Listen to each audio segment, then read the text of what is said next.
மீண்டும் உக்ரைனியர்களுக்கு ஒரு மிகப்பெரிய அதிர்ச்சி ஒன்று கொடுத்துருக்காங்க. உக்ரைனியர்களுக்கு மட்டும் அப்படின்னு சொல்ல முடியாது, நம்மளோட நேட்டோ நாடுகளுக்குமே ரஷ்யர்கள் ஒரு அதிர்ச்சியை கொடுத்துருக்காங்க. அது என்ன அப்படின்னு பார்த்தீங்கன்னா, 300 கிலோமீட்டர் ரேஞ்ச் இருக்கக்கூடிய ஒரு ஏர் டு ஏர் மிசைலை ரஷ்யாவோட Su-30SM அப்படின்னு சொல்லக்கூடிய போர் விமானங்களில் இன்டெக்ட் பண்ணியிருக்காங்க.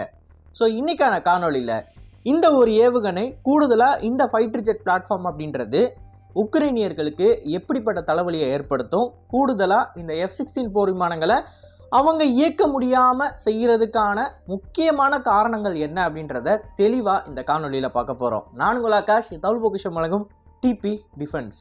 முதல் விஷயம், 300 கிலோமீட்டர் ரேஞ்ச் இருக்கக்கூடிய இந்த ஏர் டு ஏர் ஏவுகணையோட பேர் என்ன அப்படின்னு பார்த்தீங்கன்னா R-37M.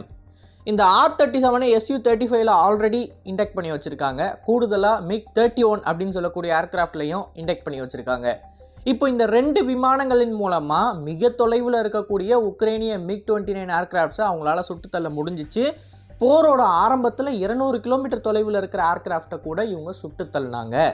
இதன் காரணமாக உக்ரைனியர்கள் லோ ஆல்டிடியூடில் பறந்தும் இல்லை அப்படின்னா இந்த ரேடார்களில் இருக்கக்கூடிய பிளைண்ட் ஸ்பாட் எங்கெல்லாம் இருக்குது அப்படின்றத தேடி அந்த மாதிரியான இடங்களில் மட்டுமே பறந்து ரஷ்ய விமானப்படைக்கு எதிராக சண்டை போட்டுக்கிட்டு இருந்தாங்க. இப்போ இந்த இடத்துல உக்ரைனியர்கள் F-16 அப்படின்னு சொல்லக்கூடிய போர் விமானங்களை வாங்கிட்டாங்க அப்படின்னா அந்த F-16 போர் விமானத்தில் இருக்கிற அதிநவீன தொழில்நுட்பங்களான டெரைன் மேப்பிங், அது மட்டும் இல்லாமல் எலக்ட்ரானிக் வார்ஃபேர்னு சொல்லி சில முக்கியமான தொழில்நுட்பங்கள் இப்போ இவ்வளோ தூரம் அவங்க தள்ளி இருந்து ஏவுகணை அனுப்புனாலும் உக்ரைனிய வீரர்களால் தப்பிக்க முடியும் அப்படின்ற மாதிரியான ஒரு நம்பிக்கையை கொடுக்குது. அதனால தான் எங்களுக்கு F-16 வேணும் அப்படின்னு உக்ரைனியர்கள் கேட்டுக்கிட்டு இருந்தாங்க. உக்ரைனிய விமானப்படையில் இருக்கிற Su-27 MiG-29 ஏர்க்ராஃப்ட்ஸை கம்பேர் பண்ணுறப்ப F-16ல் இருக்கக்கூடிய ஏவியானிக்ஸு, டெரைன் மேப்பிங்கு, கூடுதலாக எலக்ட்ரானிக் வார்ஃபேரு, அப்புறம் அஃபென்சிவ் வெப்பனான AMRAAM air to air missile எல்லாமே ரொம்ப ஹைடெக்காக இருக்குது அப்படின்றத அவங்க சொல்கிறாங்க. இப்போ இந்த இடத்துல தான் ரஷ்யர்கள் என்ன பண்ணியிருக்காங்க அப்படின்னா, ஏற்கனவே இருக்கக்கூடிய MiG-31 அண்ட் Su-35 விமானங்களை தாண்டி இந்த R-37M Su-30SM கொண்டு வராங்க. இந்த Su-30SM அப்படின்றது இந்தியாவில் இருக்கக்கூடிய Su-30 MKIக்கு இணையான ஒரு போர் விமானம். எப்பயுமே ஒரு போர் விமானத்தை எக்ஸ்போர்ட் பண்ணுறாங்க அப்படின்னா அந்த போர் விமானம் அந்த நாட்டில் உருவாக்கப்படுறதை விட கொஞ்சம் இன்ஃபீரியராக தான் இருக்கும். ஆனால் நம்மளோட சுக்காய் Su-30 MKயும் ஏன் ரஷ்யாவோட Su-30SM ஒரே மாதிரி இருக்குது அப்படின்னு கேட்டிங்கன்னா, நம்மளோட சுக்காயில் இருக்கக்கூடிய ஏவியானிக்ஸாக இருக்கட்டும், வெப்பன்ஸ் பேக்கேஜாக இருக்கட்டும், இது எல்லாமே மல்டிபிள் நேஷன்ஸில் இருக்கிற ஹைடெக்கை கொண்டு நம்ம உருவாக்கி வச்சுருக்கோம். ரஷ்ய விமானமாக இருந்தாலும் அந்த விமானத்தில் இருக்கிற ஏவியானிக்ஸ் ஃப்ரான்ஸோடது.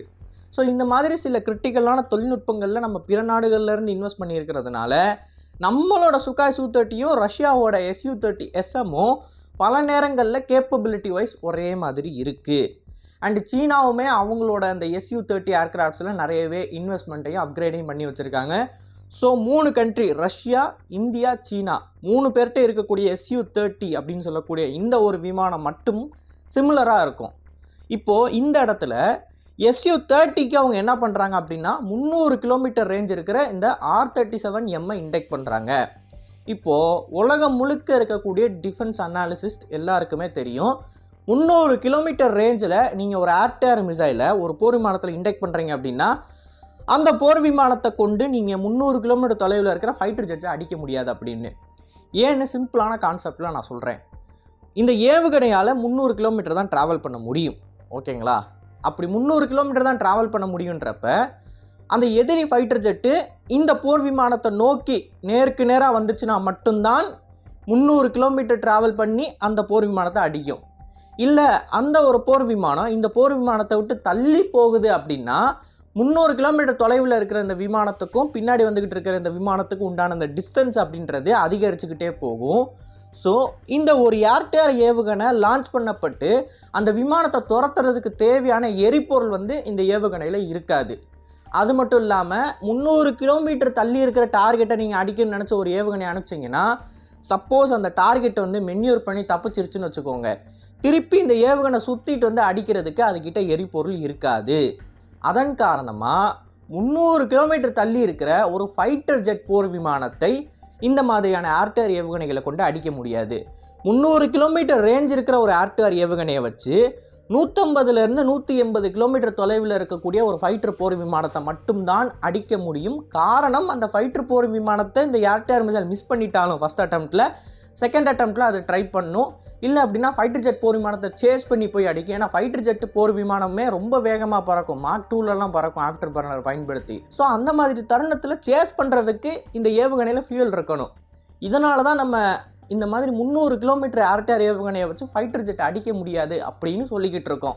ஸோ இந்த கான்செப்ட் படி R-37M இண்டெக்ட் பண்ணுறதுனால F-16க்கு வந்து என்ன பிரச்சனை? ஏன்னா F-16ன்றது ரொம்ப ஒரு நிம்பிளான போர் விமானம். ஆஃப்டர் பர்னர் பயன்படுத்தாமலே மார்க் 1ல் பயணிக்கும். இது கூட ஆஃப்டர் பர்னரை பயன்படுத்தி போச்சு அப்படின்னா மார்க் 2லலாம் போகும். ஸோ இதை சேஸ் பண்ண முடியாது 300 கிலோமீட்டர் தள்ளி இருந்து அடித்தா அப்படின்னு கேட்டிங்கன்னா, இது வந்து அடிக்கணும்னு அவசியம் கிடையாது.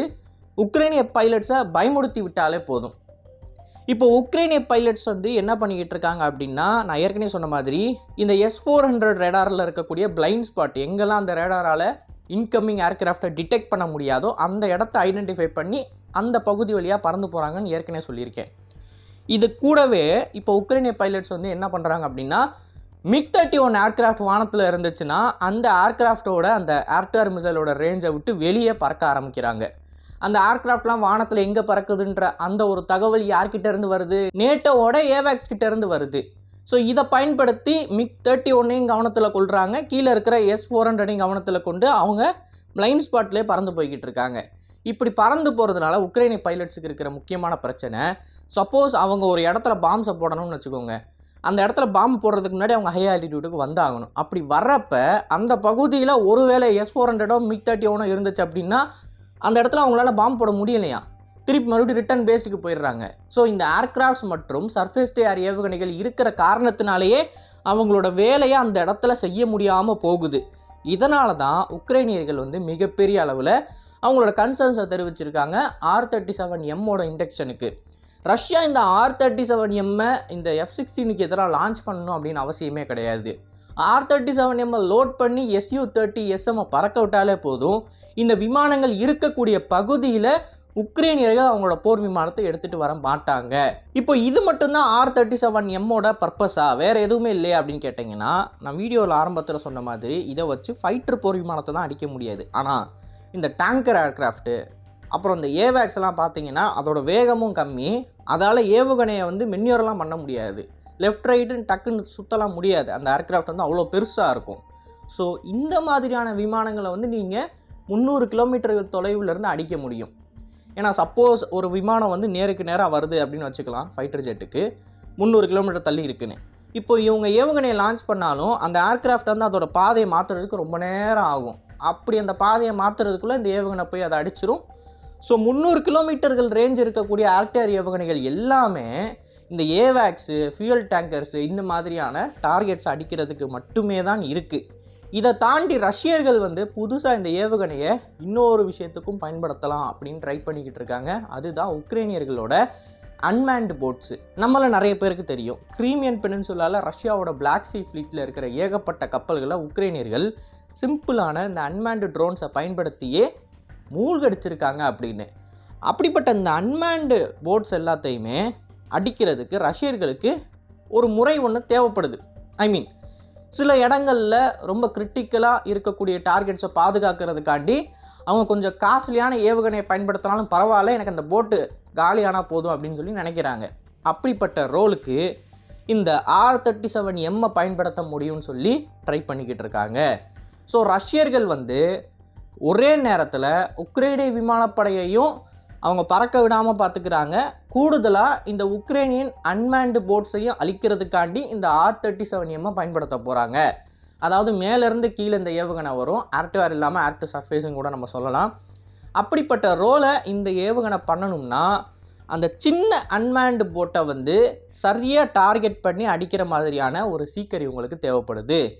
ஏன்னா ஒரு போர் விமானம் அப்படின்றது சைஸில் பெருசாக இருக்கும். அந்த போர் விமானத்தை வந்து நீங்கள் லாக் பண்ணி அதை அடிக்கிறது சுலபம். பட் அன்மேன்டு போட் அப்படின்றது சைஸ் ரொம்ப சிறுசாக இருக்கும். அந்த போட்டை வந்து லாக் பண்ணி அடிக்கணும்னா அதுக்கேற்ற மாதிரியான சென்சார்ஸில் மாடிஃபிகேஷன்ஸை இவங்க பண்ணணும். அதை இவங்க கூடிய சீக்கிரம் பண்ணுவாங்களா அப்படின்றத நம்ம பொறுத்திருந்து பார்ப்போம். அண்ட் இன்னொரு முக்கியமான மேட்டராக இந்த ஏவுகணையில் இருக்கிற ஃபீச்சர் என்னன்னு பார்த்தீங்கன்னா, இந்த ஏவுகணை ஒரு தடவை விமானத்திலேருந்து லான்ச் பண்ணிட்டாங்கன்னா அந்த ஏவுகணைக்கான டைரக்ஷனை அந்த போர் விமானம் கொடுக்கணும்னு அவசியம் இல்லை. பாதி வழியில் இந்த ஏவுகணைகளுக்கான டைரக்ஷனை A50 அப்படின்னு சொல்லக்கூடிய அவங்களோட ஏவேக்ஸ் போர் விமானத்தால் கொடுக்க முடியும். A50 அப்படின்றது IL-76 பிளாட்ஃபார்மை பேஸ் பண்ண ஒரு ஏவேக்ஸு. இதால் இந்த ஏவுகணைக்கு மிட் கோர்ஸில், அதாவது பாதி தூரம் போய்கிட்டு இருக்கிறப்ப தேவைப்படக்கூடிய அந்த நேவிகேஷனை கொடுக்க முடியும். ஸோ இந்த அளவுக்கு கேப்பபிலிட்டி இருக்கக்கூடிய இந்த R-37M மாதிரியான ஏர் டு ஏர் ஏவுகணை அமெரிக்கா கிட்ட இருக்கா அப்படின்னு கேட்டிங்கன்னா இருக்குது. ஆனால் அந்த ஏவுகணை உக்ரைனுக்குள்ளே போகுதா அப்படின்னு கேட்டிங்கன்னா இல்லை.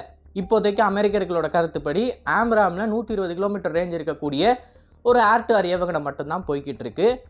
மேக்ஸிமம் அவங்க கொடுக்கக்கூடிய ஏவுகணைகளோட ரேஞ்ச் அப்படின்றது 120லேருந்து 180க்குள்ளே தான் இருக்கும். 300 கிலோமீட்டர் ரேஞ்சில் அவங்களால ஏவுகணைகள் கொடுக்க முடியாது.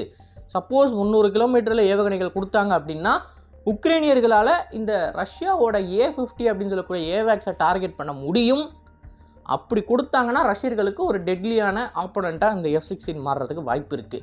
பட் எது எப்படி வேலை செய்யுதுன்றத நம்ம எப்பயுமே கெஸ் பண்ண முடியாது. ஏன்னா இந்த ரஷ்யா யுக்ரைன் போர் வந்து எல்லா சைட்லேருந்து நமக்கு சர்ப்ரைசஸ் தான் கொடுத்துக்கிட்டு இருக்கு. அதனால் காத்திருப்போம். ஸோ இந்த வீடியோ பற்றி நீங்கள் என்ன நினைக்கிறீங்க அப்படின்றத மறக்காமல் கமெண்ட்ஸில் பதிவிடுங்க. அண்ட் இது போல பல தகவலை தெரிந்து கொள்ள டிபிடிஎஸ் பேஜை ஃபாலோ பண்ணிக்கோங்க. நல்லதே இப்போ நல்ல சமுதாயத்தை ஒரு நன்றி, வணக்கம்.